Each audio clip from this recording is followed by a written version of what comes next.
Latinos are the largest ethnic minority group in the United States, yet very little has been discussed about the ways Latino men give and receive love in romantic relationships. Today's speaker will shed some light on this topic and help you to understand the profound connections between culture and love. Welcome to the Men in Love series. I'm your host, Dr. Erica Goodstone.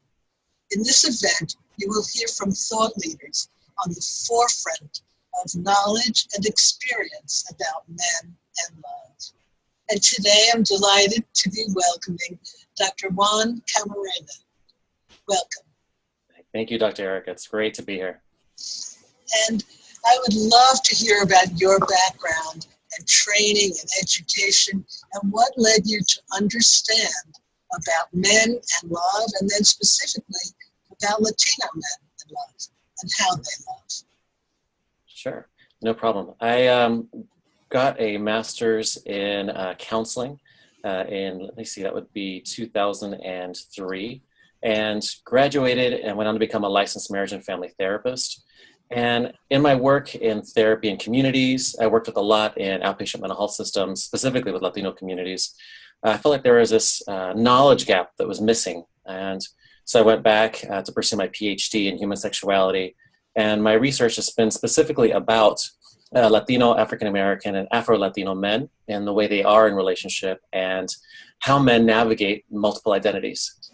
And so what brings me to this is being a Latino man in lots of loving relationships and not seeing my voice and the voice of other people that look and sound like me in research, and especially when it comes to relationship research. So I'm really happy to be here. Thank you. I'm glad you're participating. We need more diversity in our discussions because the United States and a lot of other countries have a lot of different types of people, not just one type, and we don't hear as much as we really need to. So I noticed that you used the word Latino instead of some other descriptions that we're used to, Hispanic or Latin or Spanish. So why in particular do you use that descriptor? Well, there's a few different reasons. The U.S. Census uses Hispanic and Latino interchangeably. But when we're talking about a group of people, when you use the term Hispanic, you start including people from Spain, Portugal. There's basically people all over the world. And when I use the term Latino, I'm more referring to folks with backgrounds, either family backgrounds, in and around Latin America. So much more Mexico, Central America, some parts of South America, and even Puerto Rico. And so even those are countries and the continents, for one term for a whole lot of people, but I think it tries to be a little more specific, and it's also a general term that lots more Latinos use within themselves. So I would say in response to that there probably are a lot more Latinos living in the United States and maybe in Canada than people from Spain and Portugal. Yes. So it makes sense that you're focusing there. Yeah, there's actually the second largest Spanish-speaking population in the world is in the United States. After Mexico, of course, we're number 2. So yeah, this is a big population here. All right. And many of us think of Latino men as machismo. That's what we think of, tough love. Mm-hmm. And it's like a one-dimensional stereotype. So tell us more about Latino culture. What's involved? Sure. I mean, in the 1950s, really this idea of machismo or being macho, meaning kind of valuing masculinity and valuing sort of masculine dominance, kind of came more into the picture and more into popular media, specifically in Mexico. But I think that what a term that's a little more nuanced, it's not so stereotypical, is familismo or familism. And it's that idea that you can value family, you can value family reputation, loyalty, taking care of your family. You can value all of those things without having to be dominant, right? And so that's, I think, a more nuanced and three-dimensional view of how Latino men might show up in relationship. one of, maybe it's a stereotype, but something I've noticed among Latino men, first of all, in several of the countries, they have multiple families.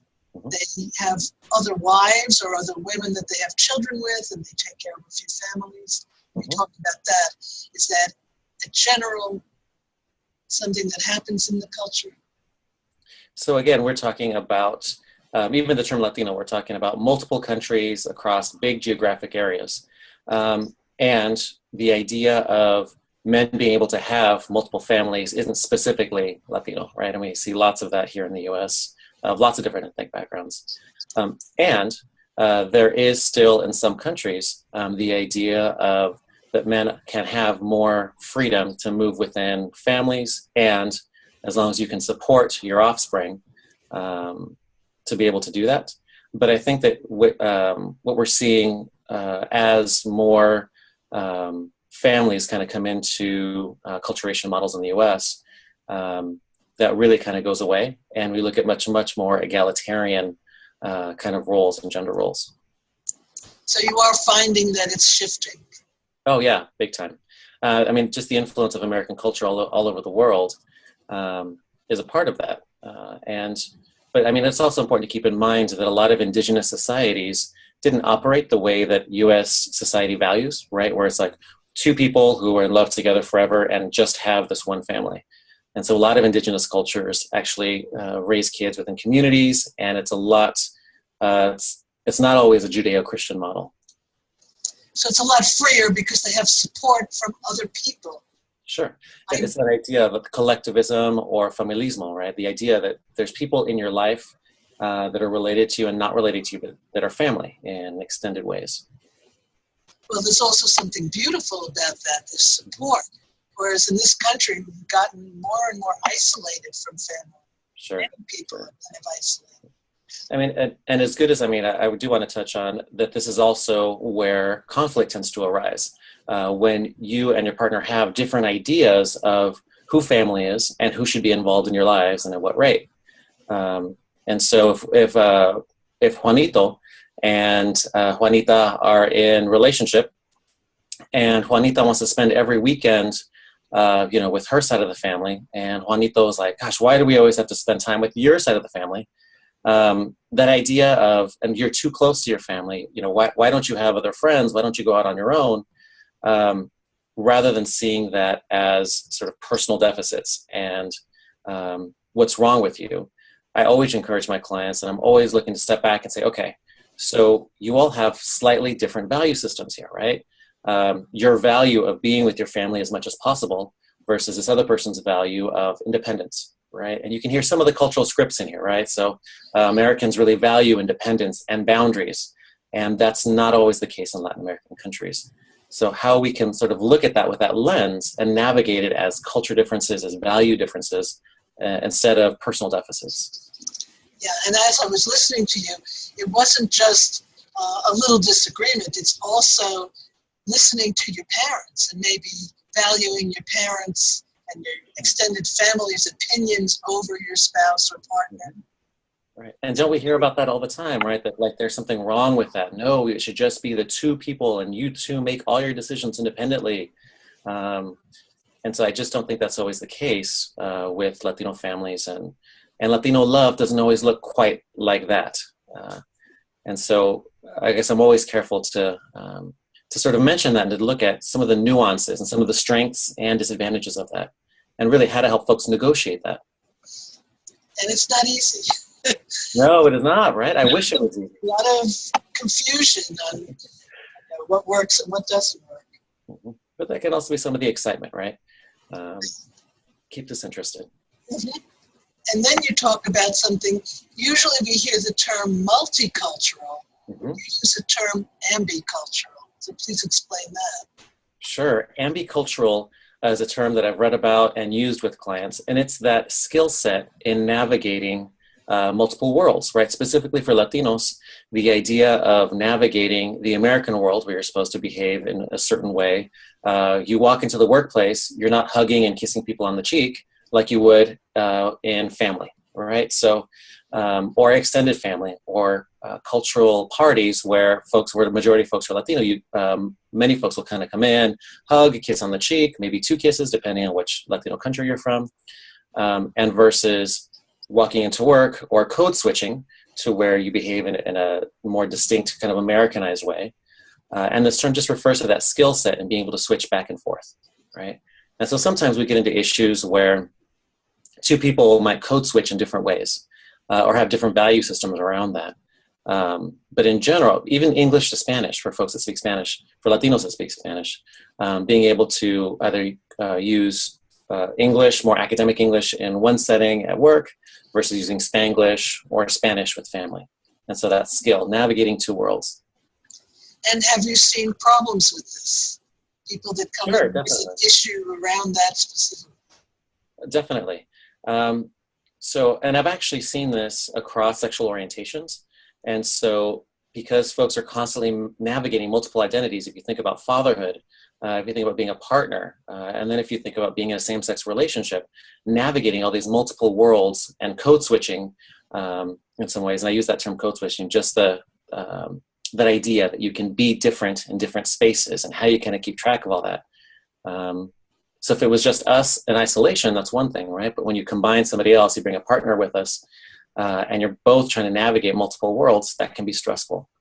What suddenly came to mind as you're talking about this is these Hollywood romances. These 2 people are on a Hollywood set together for a certain number of weeks or months, and every day they're together and they're in this world, and then they go back to the real world. Right. And if they get married and live together, it's not going to be the same.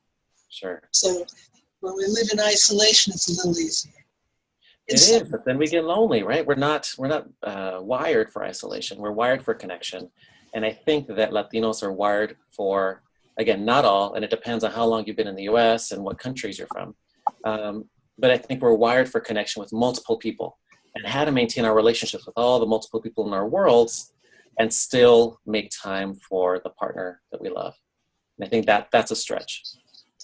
Not only make time for them, but to show them the love and respect. Yes. That can get lost when you put your friends first or your family first. Mm-hmm. Right. And how to balance. How to balance all those things, and remembering that balance isn't always equal. The balance can sometimes look like this and shift to this. And sort of keeping that in mind. I don't know of anybody, myself included, who has perfect balance in their life between relationships or work and all of that.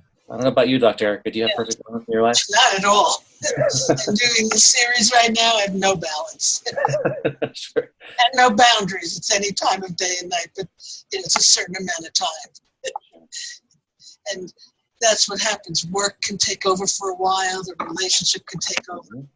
But you can get back to balance, if possible. So you mentioned something about gays, and I'm really curious about how the Latino culture handles that. You said that you work with a gay affirmative style. So tell us what that means and how Latinos deal with gay and transsexuals and any different sexual orientation and issues.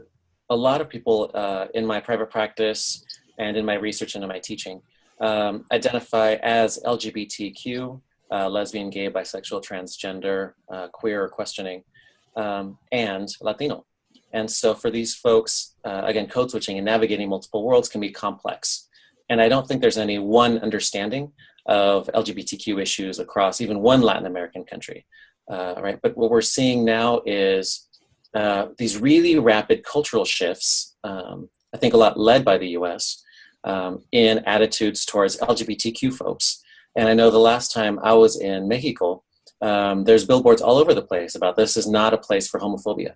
And that's something that I haven't seen in the US. Like in parks, in public spaces, it would say homophobia, no, and kind of crossed out. And I was like, wow. So as much as sometimes we think that other Latin American countries have one perspective and strict gender roles, there's also these pockets in Mexico, at least where I've traveled most recently, that are really progressive, and some even more progressive than the United States. That's really, really interesting. Yeah. So can you give an example of maybe a couple that came to you with some kind of issues around culture or cultural differences? Sure. So similarly to the heterosexual example I gave, I had a couple, two men that came in where they both identify as Latino, and they both have sort of varying degrees of what they consider to be issues around power. So, for example, if one person, one of my clients, was really having trouble with the idea that he was always the one doing the dishes, right? And so because some of these notions that there's no women in the house to do the dishes, and he was the one that ended up doing it a lot. And so how he was looking at, he's like, but I don't care. I'm an educated person. I shouldn't care about these sort of things. But it was still became an issue of power within the relationship and navigating power and masculinity. And what happens if I'm the one always doing the dishes? Is that a negative thing? And being able to describe, well, who did the dishes in your house? Who had power in your house? And how was that power expressed? So if maybe it was dad who was the one that made a lot of decisions in public, but in private it was mom, right? We had that idea that dad is the head, but mom is the neck. And so how does that happen within your own relationship was a lot of our dialogue. And how is it a strength? How have you learned to navigate multiple worlds based on your Latino ethnicity and the gift that is your sexual orientation? How has that helped? And how can you use that skill set to negotiate with each other instead of battle each other, right? So it's using our skills with each other instead of against each other. And I love the way you describe the gender identity or the gender preference as a gift. Yeah. And your skills, not your deficits and your flaws. Talk more about that. I mean, it's so different than what we're used to hearing and seeing on TV, right? The idea that these things about us are somehow deficits, or the way things are studied, or even I think studied in like a deficit model, versus what are the strengths you bring to the table? How can you use your strengths and abilities to navigate relationships better? And I really do see sexual orientation, all sexual orientations, and all gender identities as gifts. And how to use your unique gifts to love and be loved. And I think that men, trans men included, have this unique ability to do this, but I don't know that we always talk, well, I know that we don't always talk about this in media outlets as sort of being this nuanced and being this complicated, right? Because if you think about how complicated it is gender roles, then add culture and sexual orientation, it's a complex conversation. And sometimes we're not used to complex conversations. We want the simple one-line answers, right? Yeah, and people who've had it simple, they seem to fit society, and they marry the right kind of person, and it all works out since they were young. A lot of times they don't have an understanding of how complex it can be for other people. Sure. But there's beauty in that complexity, isn't there? Mm-hmm. There's life. Right, that's beautiful. So what suggestions or tips can you give to Latino men, to their partners, about how to handle love with all these different issues? Right. So I think it's to really look back. So number one is to look at where you came from. What were some of the unique ways that your parents navigated their relationship that really worked? And how did they navigate other people in their lives? And so using some of that to be able to think for myself, okay, so this is the way my mom and dad did it. This is what I want to hold on to about that. These are the people that were involved in our lives. Wow, I got a lot out of spending, weekends at my aunt's house. And I got a lot out of cousins coming in and out of our home. Okay, so how do I want to keep some of that, but also have real, meaningful, authentic connection with my partner, right? So number one is the question. And then number two is, okay, so then how can I ask about those things from my partner? How can I ask about those things and what's important to them? Okay, they bring that to the table. And how do we negotiate that? How does this feel more win-win and less we're doing it my way or the highway, right? And less personal attacks, less about being a mama's boy, less about all these kind of terms that we use when we want to have things our way, right? Or we think our way is the right way. Well, we really think it's the right way because you grew up that way. That's how it was. Mm-hmm. Even if it's screaming and yelling because that's your natural style that the whole family did. Mm-hmm. May not be natural for the other person. Right. And there's a reason you chose the other person, right? So not to lose sight of that as well. But I think really looking back at what you want to keep from your family, your culture, things that inform you about who you are, and what you want to negotiate and what you're willing to let go of. Because again, if you want to be in a relationship with somebody else, it can't always be your way, right? And you said something that's pretty important there, that you chose that other person. Mm-hmm. Right. So what happens to people when they choose this other person and then they're not getting their own way? Right, of course. But, in the beginning, isn't it, we show our best selves or our most polished selves. But really, there's those things that attract us to each other that then drive us crazy later. I'm sure you've seen that a lot, Dr. Eric, in all your work, right? Well, because at the beginning, first of all, the other person is not showing their whole self. The hormones are flowing and they're just happy with everything. But then that calms down and they start seeing each other. Mm-hmm. And they're not so accepting. And then one person has a little bit of a change going on, either finances change, so it doesn't stay the same. So I guess I have one more question. So is there something unique about the way Latinos love, the way they view love, or behave in love? Is there something unique? Yes. And I think it's the way that connection can be shown and the ability to form multiple equally important connections. So as we've been talking about, the fact that I can have lots of loving people in my family or family of choice around me a lot does not negate the love and connection that I have for my partner, right? Sometimes it feels like either or, it's not. So I think that's something unique. And also the intensity of being in a relationship and the importance of not only navigating multiple connections, multiple identities, but be able to maintain a certain level of intensity with your partner and not being shy and not being scared of that intensity. And I'm using the word intensity purposefully, right? And because I don't think a lot of folks, at least Latino folks in my world, sit down and have very intellectualized, calm conversations about how we see situations. So to be open to some level of intensity and emotion and passion. I'm listening to that and I'm thinking of a partner who doesn't come from that culture, might feel overwhelmed by that intensity. Right. But that the benefit to the intensity is it can come on strong and then be over versus lingering in some more passive ways.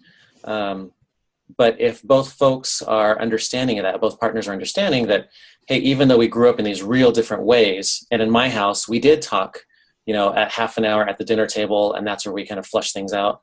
And in my house, if you want to flush things out, you flush it out in the moment, so it doesn't build. That there's room for, okay, how are we going to do this together? How are we going to navigate and negotiate? Not so simple, but it sounds simple when we talk about it, right? Yeah, it sounds simple, but once you're in there, the emotions take over. So how can people get in touch with you? Tell about your services. Sure. I am a bilingual licensed marriage and family therapist, licensed professional clinical counselor, and certified sex therapist in San Diego. And so you can always feel free to visit my website, drjuantherapy.com, or email me, drjuantherapy@gmail.com. And we can touch base, learn a little bit more about each other if you would like to work together in a therapeutic way. But I really look forward to engaging with folks that are out there that want to have more discussion and dialogue about how to love better, love deeper, especially when it comes to Latinos and Latino men. And it's so important to understand your own culture and then to discover the other person's culture. Yes, so the big question, does culture matter in love? Of course, big time. So thank you so much for participating in this series. Thank you, Dr. Eric. It's been great. I look forward to talking more. And we will. And to those of you listening, I look forward to speaking to you again soon.